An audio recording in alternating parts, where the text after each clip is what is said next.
तक का चुनाव हो चुका है, थर्ड फेज का चुनाव होने वाला है, कल आखिरी दिन है।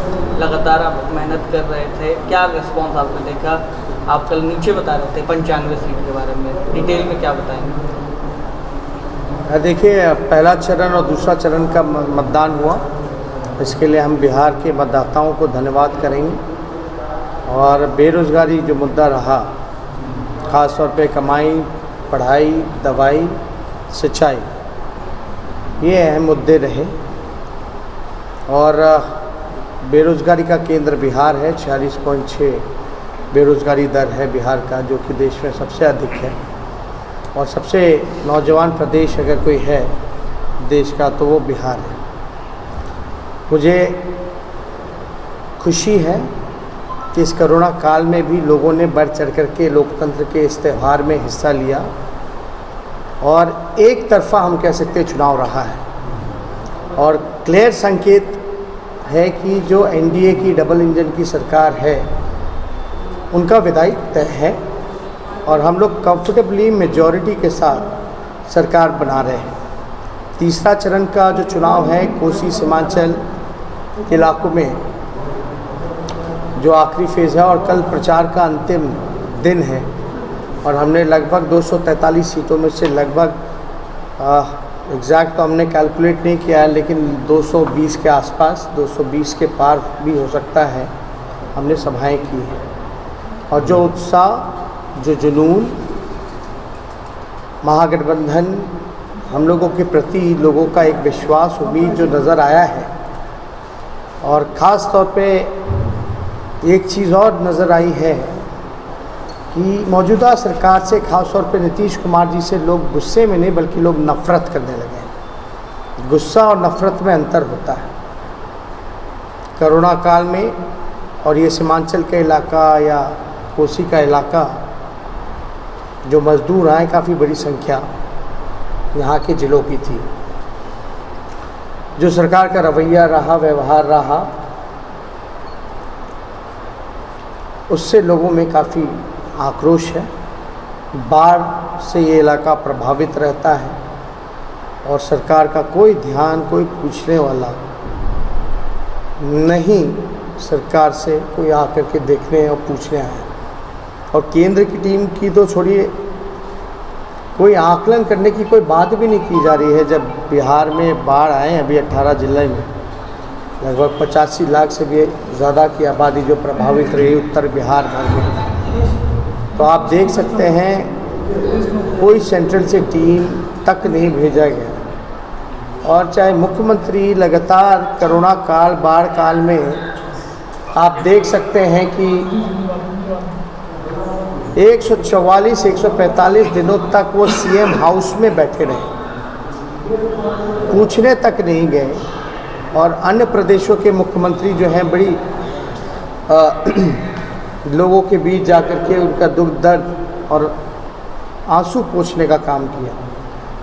बगल के पड़ोसी राज्य में देख लें अगर, तो हेमंत सोरेन जी तो गुलाब का फूल लेकर के रेलवे के स्टेशन के बाहर रहे, ट्रेनों से मजदूरों को लाने का काम किया। लेकिन बिहार के मुख्यमंत्री कहते हैं जो जहाँ है वहीं रहो, जो जहाँ है वहीं रहता। मुख्यमंत्री जी, अगर आप कारखाने खोल देते, बिहार में नौकरियाँ दे देते, रोज़गार दे देते, पढ़ाई की व्यवस्था कर देते, अच्छा इलाज की व्यवस्था कर देते, तो कोई बाहर क्यों जाता? तो मुख्यमंत्री के प्रति आक्रोश नहीं बल्कि नफरत देखने को मिली। और हम महागठबंधन, वामपंथी दल, कांग्रेस पार्टी, आरजेडी के लोगों ने जो उम्मीद पैदा की है, और हम लोगों ने पहले भी कहा है कि हम लोग पहले कलम से पहले मंत्रिमंडल की बैठक में 10 लाख नौजवानों को रोज़गार, सरकारी नौकरी देने का काम करेंगे। 4.5 लाख नौकरियां रिक्त हैं, 5.5 लाख राष्ट्र औसत के मुकाबले आने की। और ये सिर्फ नौकरी ही देने की बात नहीं है, बल्कि उन विभाग जो ठप काम नहीं कर पा रही हैं, क्योंकि वर्कलोड ज़्यादा है। एक डॉक्टर के पास 17 हज़ार लोगों को जो है 35,000 लोगों को भी देखना पड़ता है, जो मानक है उससे कई अधिक एक पुलिसकर्मी पर इतना लोड होता है। तो अगर बहालियाँ निकलेंगी, नौकरियाँ मिलेंगी, तो ये शिक्षा विभाग हो, आपका हेल्थ डिपार्टमेंट हो, पुलिस महकमा हो, या आपके इंजीनियरिंग डिपार्टमेंट्स हैं, ये सारे डिपार्टमेंट्स भी रिवाइव होंगे, इन डिपार्टमेंट का भी जीर्णोद्धार होगा। अब शिक्षक की कमी है स्कूलों में, होना तो चाहिए कि एक क्लास में अलग अलग विषयों के शिक्षक हों, तो क्यों नहीं हो पाया। यूनिवर्सिटीज़ में कोर्स कंप्लीट नहीं हो पाता, समय पे ग्रेजुएशन डिग्री नहीं मिल पाती, यूनिवर्सिटीज़ में प्रोफेसर्स की कमी रहती है, क्यों है। तो अगर हम नौकरी देंगे सरकारी, तो हम इन डिपार्टमेंट्स को भी सुधारेंगे, और साथ ही साथ नौकरी मिलेगा तो लोग बिहार में ही पैसा खर्च करेंगे, बिहार का ही पैसा घूम करके व्यापारी को मजबूत होगा, सरकार की रेवेन्यू बढ़ेगी, तो बिहार का पैसा बिहार में ही घूमेगा। तो इससे कई लाभ जो है वो मिलता है। जब तेजस्वी जब रोजगार की बात करते थे, तेजस्वी यादव को खूब सारे सवाल किए गए, कहाँ से लाओगे, क्या करोगे, फिर भी तेजस्वी लगातार रोजगार की ही बात करते रहे। यूथ जानना चाहते हैं आखिर तेजस्वी ने किस तरीके से तमाम चीज़ों को झेला है इस पूरे चुनाव। देखिए, सरकारी नौकरी की बात है, शुरू में लोग कह रहे थे कहाँ से पैसा लाओगे, तो पैसा तो बिहार का बजट कितना है, 2,11,13,000 करोड़, 40% तो बिहार सरकार खर्च ही नहीं कर पाती है, जो बच के हो जाता है 80,000 करोड़। और राइट फॉर एजुकेशन का फंड मिलता है सेंट्रल से, वो नीतीश जी खर्च ही नहीं कर पाते, वापस करना पड़ता, सरेंडर करना पड़ता है।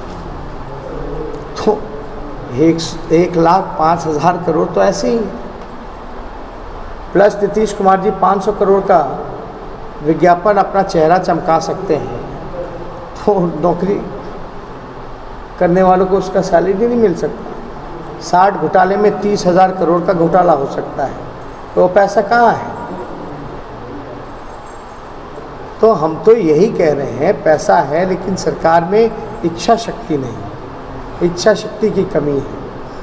और ये कहने के लिए हमको अगर जुमला ही कहना होता तो 2 करोड़ बोलते, बिहार की आबादी 12 करोड़ है, 1 करोड़ बोलते, चलो कम से कम 50 लाख तो बोल देते, लेकिन 10 लाख ही क्यों, क्योंकि 4.5 लाख नौकरियां रिक्त हैं और 5.5 लाख राष्ट्रीय औसत के मुकाबले। तो हमने तो कई बड़े इकोनॉमिस्ट से बात की है, अर्थशास्त्र जो हैं देश के बड़े बड़े, उनसे हमारी चर्चाएँ हुई हैं, इसलिए ये एकदम किया जा सकता है, और जो हम कह रहे हैं वो सच होने जा रहा है। जैसे कि अमित शाह इस पूरे चुनाव में एक बार प्रचार करने नहीं आए, खबरें ऐसी आई कि नीतीश कुमार के साथ गठबंधन को लेकर तैयार नहीं थे, नाराजगी है उनकी, जबकि वो बगल के पड़ोसी राज्य पश्चिम बंगाल में लगातार चुनाव प्रचार करते हैं, तो कैसे देखते हैं आप? देखिए, शुरू में तो खबरें आ रही थी कि उनकी स्वास्थ्य जो है वो ठीक नहीं है, हमने उस समय भी कामना की थी कि भाई जल्द स्वस्थ होकर के आ जाएं प्रचार में। अब ये तो एनडीए खेमे की बात है, कई जदयू के सांसद फ़ोन करके बोलते हैं कि फलना को हटाओ, कोई प्रचार में आ रहा है, कोई नहीं आ रहा है, तो हमको मेरे ख्याल से वो क्या कर रहे हैं ये हमारे लिए महत्व नहीं रखता, एकदम नहीं रखता। हम क्या करेंगे और क्या बिहार की जनता को देंगे सत्ता में आने के बाद, वो महत्व रखता है, वो हम बता रहे हैं। तेजस्वी ने जितनी रैलियां भी की है, पिताजी का रिकॉर्ड तोड़ दिया, कल आखिरी दिन है, क्या तेजस्वी खुद का ही रिकॉर्ड तोड़ने जा रहे हैं? नहीं, अब 19 तो हमने कर लिया है, कल तो 4 बजे तक का ही समय है, आखिरी दिन बैंड बाजा बंद करना पड़ता है ना, तो लेकिन रिकॉर्ड कोई तोड़ना वो मकसद नहीं था, लोगों तक पहुंचना, अपनी बात रखना, लोगों का आशीर्वाद, सहयोग मांगना, ये महत्व था।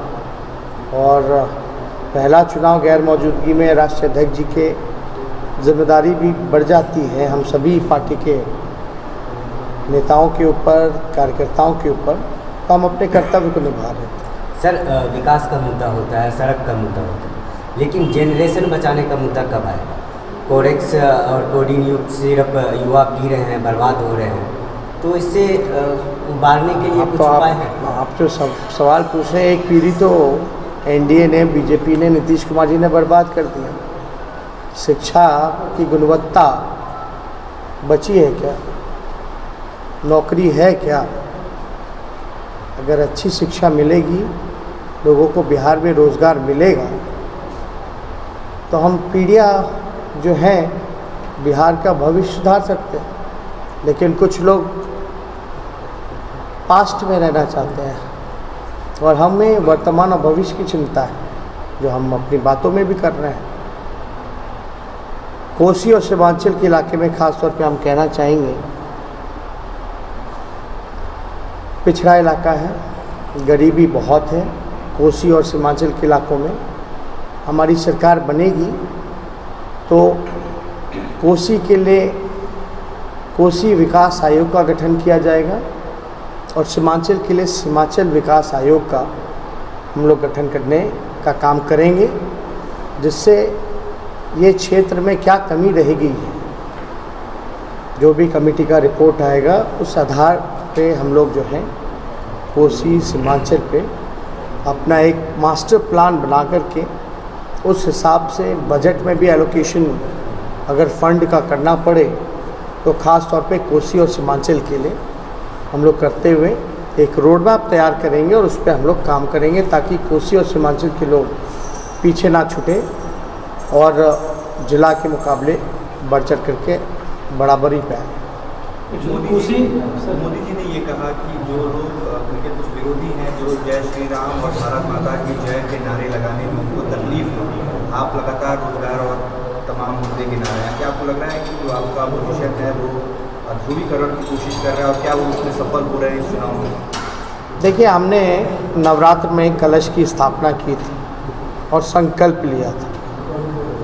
संकल्प ये लिया कि पहले कलम से मुख्यमंत्री रहते हुए 10 लाख नौजवानों को सरकारी नौकरी देंगे। कमाई, दवाई, पढ़ाई, सिंचाई पर जोर हम रखेंगे। बिहार के असल मुद्दे ये हैं, इसलिए कौन क्या कहता है इस पे ज़्यादा हमारी नज़र नहीं है, लेकिन हाँ, बिहार के लोगों की उम्मीदें रहती थी कि प्रधानमंत्री जी से अगर बिहार आ रहे हैं तो बिहार के लिए उन्होंने क्या किया। बीजेपी की सरकार 15 साल तक रही, केंद्र में दर्जनों मंत्री रहे, 40 से 39 MP जीत करके गए, मिला ना बिहार को विशेष राज्य का दर्जा मिला, ना बिहार को विशेष पैकेज मिला, ना अब हमको तो सुनने में आया था जो लालू जी ने कारखाना दिया उसको भी हटाने की बात चल रही थी।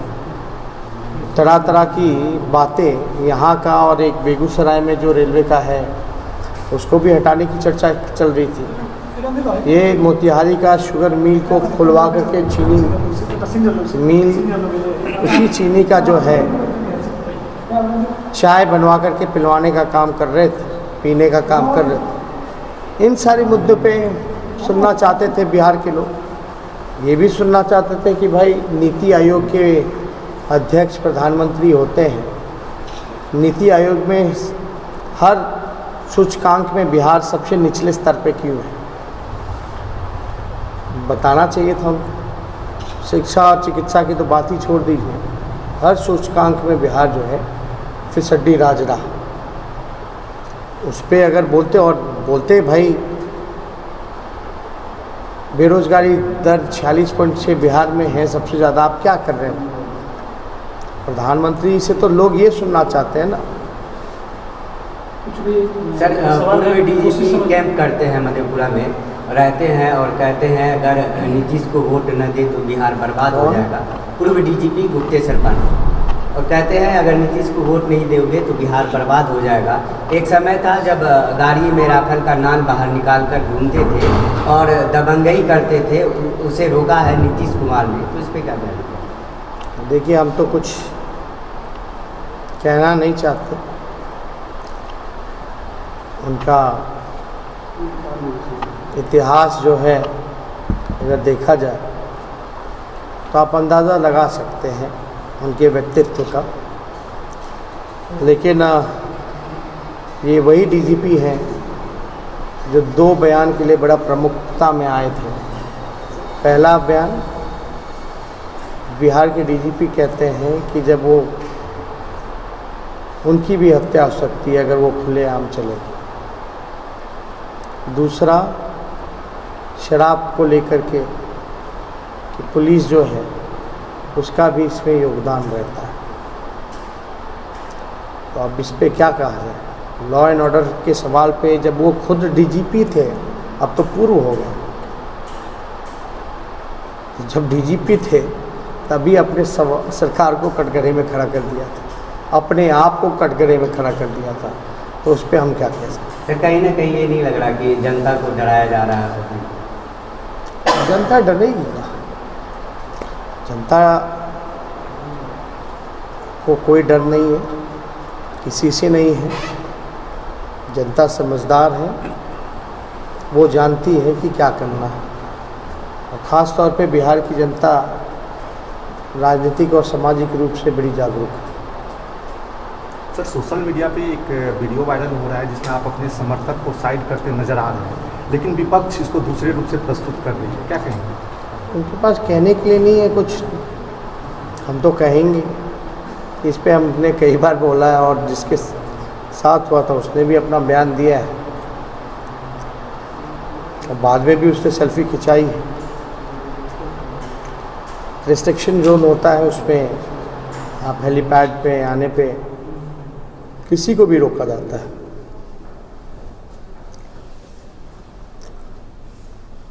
जान का खतरा भी होता है, तो उसको देखते हुए वहाँ व्यवस्था को कायम करते हुए ये हुआ था। बाकी तो उन्होंने खुद ही स्पष्ट कर दिया है।